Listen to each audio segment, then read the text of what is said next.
I've shown you what to bring to the thrift store to have a successful trip, and I've also shown you how to wash the stuff when you get home. But do you know how to pick out the right things when you go thrifting for upcycling stuff, and how to take it apart and get it ready for upcycling? Oh, this is gonna be good. Let me introduce you to the most eco-friendly fabric store in the whole world. And today I'm gonna show you how to buy stuff like this, deconstruct it into this to make stuff like this. I'm Angelina and this is Blueprint DIY, where we remake our clothes to be just as unique as us. Come on, let's go inside.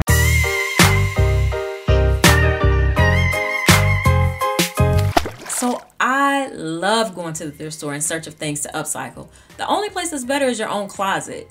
Everything that I'm about to tell you also applies to those bags of clothes that you're about to donate as well.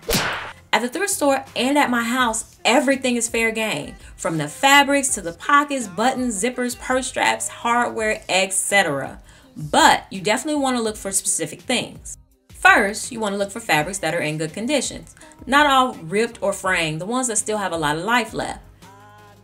Next, jeans and t-shirts are always on my upcycle list. They're just so easy to upcycle, so they're always on my radar. With jeans, I'm really looking for like the quality, the wash, the size, and the style, depending on what type of project and the level of effort I want to put forth. If you want to reuse jeans, check out this denim upcycle playlist here. For t-shirts, I'm simply looking for cool graphics and the quality of the cotton, because that really matters when you cut a t-shirt and you're leaving those edges raw. You can check out my latest t-shirt upcycles here. Okay, next up is zippers. You don't want to forget these. I can often find the perfect zipper for cheaper at the thrift store than I can find at the fabric store. You can get these from so many types of garments. Jackets for separating zippers, dresses for hidden zippers, long zippers, short zippers, colored zippers, and in this case, I don't even care about the quality of the fabric.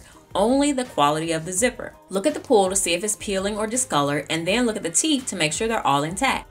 Next, I look for sweatshirts for those cuffs and hems. This stuff is actually pretty expensive in regular fabric stores and only comes in limited colors.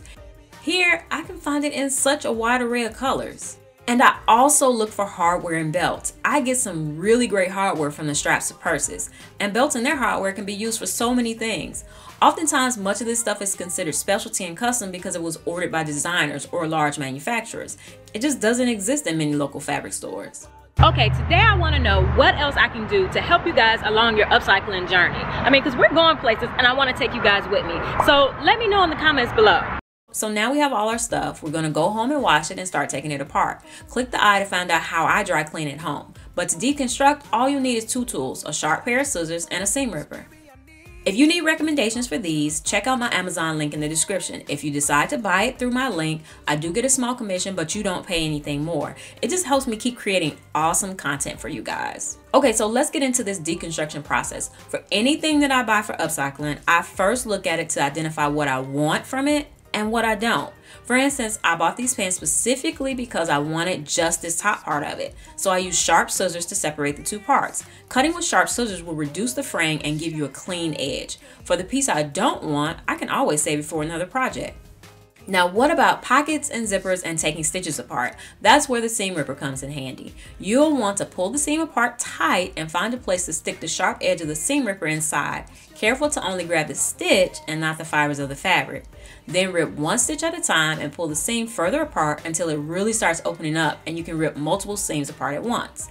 Check the description for a really thorough tutorial I found about the basics of using a seam ripper.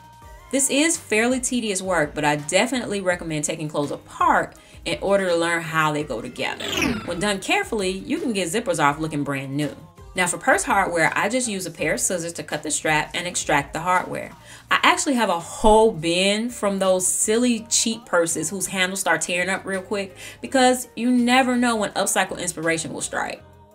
So now all these things are ready for reuse. I'm using these items in my fall winter wardrobe upcycles. To see how I'm reusing them, click the top playlist. And to continue in this series, how to upcycle for impatient beginners, click the bottom playlist. And definitely subscribe so you don't miss a thing. All right, I'll see you in the next one.